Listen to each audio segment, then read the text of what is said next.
Now at 6, a disturbing story. 2 young girls appear in court in Waukesha accused of stabbing a 12-year-old girl 19 times. Hey, Mom, can I have a sleepover? Sure, baby. Who's coming over? Oh, just one of our victims. We're reacting to the Slenderman murders. My granddaughter, I guess, used to play with the girl up in the other building at one time. She says she's a nice kid. Edmund Meinhardt lives Not that nice. next door to Geyser. He, like many, can't believe children are accused of luring a friend into the woods and trying to kill. Other than her homicidal instincts, she's a nice girl. Accused of stabbing another 12-year-old 19 times in the woods. Oh, my God. That's terrible. Once there, one suspect. Now, that's a controversial stance, but I kind of agree with him. What happened to these young ladies? Well, Anissa was charged as an adult, as I just told you. She pled guilty to a reduced charge, found not guilty by reason of mental illness. In other words, when I was doing what I was doing, I didn't know right from wrong, and I didn't have the capacity to think clearly.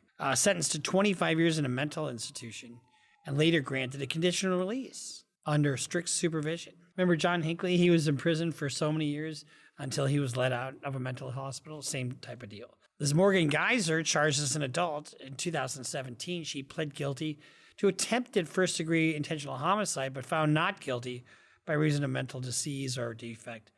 And she was sentenced to 40 years in a secure mental facility. You know, people think, oh, if I just plead insanity, I just walk.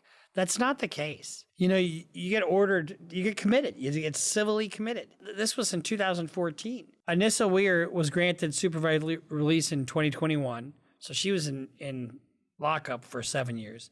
Morgan Geyser didn't get a judge to approve her release until 2025, so 9 years. And she was moved from a psychiatric institution to a group home under strict supervised conditions. She began living in a group home in Madison, Wisconsin under GPS monitoring. Well, that seems like safe enough, right? No, of course not. Because guess what? She cut off her bracelet. And guess what happens when you cut off your bracelet? They get notified. So in November 2023, oh, this is just recently.